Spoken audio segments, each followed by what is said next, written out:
Hello there and welcome everyone. I'm Cheyenne Dominguez. I'm the founder of Mavens, and this is your newsletter and community for non-techie everyday women with AI news, stories, ideas, and power moves.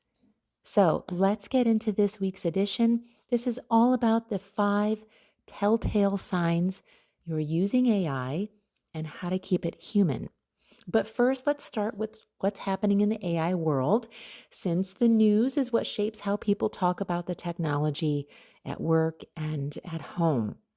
The news this week has been all abuzz with this idea of an AI bubble. So you may have seen the phrase in the headlines, and the concern is basically that all this money, energy, and hype is pouring into AI faster than the results are showing up. Much of the attention comes from a new MIT study that found 95% of corporate AI projects don't deliver meaningful outcomes. Whew, that's harsh. Some economists are comparing it to the dot-com bubble of the early 2000s, and even Sam Altman, the CEO of OpenAI, has acknowledged that there's a risk of inflated expectations. But here's my personal take. So the research is definitely interesting. It's, however, based on a pretty small sample. I don't think it necessarily captures the many different ways that AI can create value. So an AI pilot might not scale in the way that MIT is measuring, but an AI pilot could still, for example, reduce your customer acquisition costs or improve employee productivity or just make teams more efficient. So I think if you're a woman who's using AI at work, definitely look for wins like reduced marketing costs, maybe smoother workflows, or just time saved in your day. Because I think for many of us using it in our daily life, the everyday gains for us matter just as much as those splashy big headlines about billion-dollar projects. So whether you agree or not, the AI bubble term is certainly a useful phrase to know about. Um, do you think we're in one? Or do you think we're just experiencing, the normal growing pains of a powerful new technology? So drop me a comment and let me know. But either way, there's another term you want to know, and it's called AI slop. It is flooding the internet with generic, low quality writing. It's filling our feeds, and that's really what we're focusing on this week. So let's get into it. I think the core idea here is once you see it, you cannot unsee it. So when I first started exploring my own AI tools, a couple of years ago, I was very focused on what they could do, not necessarily how they were shaping my words. I was totally dazzled by the convenience, imagining whole drafts of blog posts and emails and captions and summaries. All of these things appeared in seconds, and at first it was like magic. But over time, I definitely noticed something, and I'm sure you do too. Certain turns of phrase kept showing up, articles are starting with the same rhythms, social posts feel like they've been written by the same invisible hand. And once you spot those patterns, you cannot unsee them. And that's when I learned about this term called AI slop. And it's something we all need to know about. It's basically the name given to the flood of low effort content generated by AI. Think of it like junk food for the internet. It's quick to make, it's easy to consume, and missing real substance. The Guardian even compared it to quote unquote spam for the AI age. Now, I don't want your words, your effort, your hard work to fall into that category. When our readers or our customers or our colleagues see our work, we really want them to see us. So let's get into the 5 big giveaways that I see everywhere. And then we'll also talk about some easy fixes to keep your own voice in control. So number 1, there's a formula called it's not just X, it's Y. And AI adores this structure. You've seen it in phrases like, it's not about saving time, it's about transforming your business. So again, it's not just X, it's Y. That formula is very tidy. AI loves it. It's dramatic and it's everywhere. And again, once you see it, you can't unsee it everywhere. So the fix for it is to just say what you mean directly. You can add variety to your sentence structure. If you want contrast, try telling a short story instead of relying on the it's not just X, it's Y formula. All right, number 2 is a formulaic opener. So this is when AI starts with a question like, have you ever wondered, or are you struggling with? It kind of sounds like they belong in an infomercial, right? So instead, consider revising that and beginning with something maybe only you could write, a personal anecdote or a surprising fact or a human observation. All right, number 3 is vague generalities. So watch for phrases showing up that are like experts say or studies show with no actual names, stats, or links.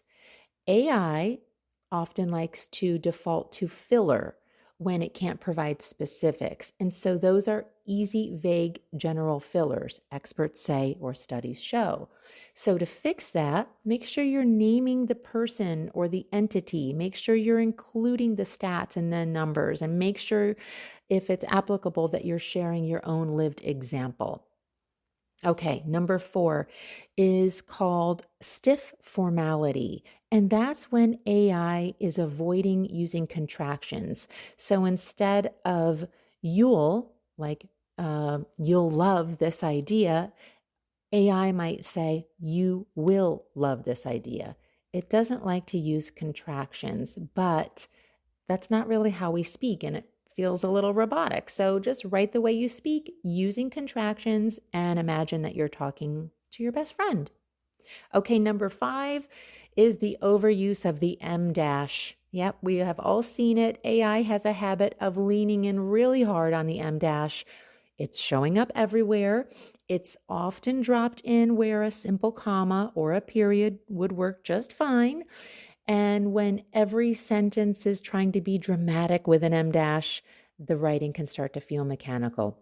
Now, lots of writers do like using an M dash. So it doesn't mean if there's an M dash that don't assume that it's written by AI, but we do know that AI really loves the M dash. So the easy fix is not to necessarily think of M dash as a villain, but it also doesn't need to be the star in every single sentence. So make sure you're using commas, periods, colons appropriately so that your writing flows naturally. And when you do use an M dash, that it stands out in the way that it's meant to. Okay, so here's my quick list of quick editing tips. It's like a mini checklist you can use anytime you've worked with AI, whether you've drafted a social media caption or a blog post, a letter, an email. It's a quick 5-minute polish before you hit publish. So think, number 1, did I add a personal story or a detail or a memory? 2, did I replace these common buzzwords like cutting edge or game changing with something more specific? Did I vary the sentence rhythm? Did I let a little bit of imperfection or nuance remain in my text? Did I add a touch of warmth or empathy? And my personal favorite is, does it sound like me when I read it out loud? And I think that is really probably the easiest one for me to use, and the one that I recommend the most, because when you read it out loud, it just all becomes so much clearer. Okay, so a little challenge for you this week. I hope you'll take one piece of writing you created with the help of AI. Maybe it was a LinkedIn post or a blog or even just an email, and run it through that checklist I gave you. Make one small change to try to bring it closer to your own voice. Maybe that means just swapping out that generic opener or cutting one of those stiff phrases or adding in a personal example, and then read it back again, read it out loud, and see if it sounds more like you. And if you feel like sharing that, just drop a comment, send me a note with your before and after. I'd love to see it. So, AI is here to stay. It can be a wonderful ally. It's great for helping us brainstorm, polish our writing, and save a lot of time, but don't let it be the main driver of your voice. Um, the more we lean on it, the more important it becomes to layer in your own perspective, your own lived experience. And I'm a firm believer that our quirks, our stories, our emotions are what make our writing and our communication with each other memorable. So we want to make sure we keep that human layer and that it keeps our words from slipping into AI slop. So, the other good news is women are natural storytellers. We bring a natural empathy and nuance and connection to the way we write, the way we speak, the way we communicate. And let's lean into that strength by letting our stories and our personal experiences carry our message and let AI play more of a supporting role rather than a leading role. So, all right, this week you got a taste of two important terms. One is the AI bubble, a phrase I'm sure you'll keep hearing as companies look to prove their results with AI. And then AI slop, that new wave of generic, low quality content flooding the internet. We don't want your work, our work falling into that category. So, and importantly, you now have a quick and easy guide for spotting the telltale signs of AI and a quick edit checklist to make sure you're polishing your own work with a human touch. So we definitely want the human experience to shine. All right, so if you're not signed up for the Mavens newsletter in your inbox, I hope you will do that now. You can go to mavenscommunity.com, MAIVENS, community.com. Also in the newsletter, I share a little snippet of this past Sunday, our family experience at the 50th anniversary of the Annapolis, Maryland 10-miler race. A race that winds through our beautiful little town, always draws a big crowd. I think 5,000 people this year. My oldest son ran it. He's 21 years old. But funny thing happened. My husband, being a very supportive dad, slipped him an energy pack to use when he felt like he was running out of steam. Except my husband didn't realize that energy packet was massively expired, like 3+ years out of date. So our son crossed the finish line, but only after throwing up several times on his way down the chute. So not exactly the triumphant finish he had envisioned, but still he did it. And now we have a family story that I suspect will live on for at least 50 years or so.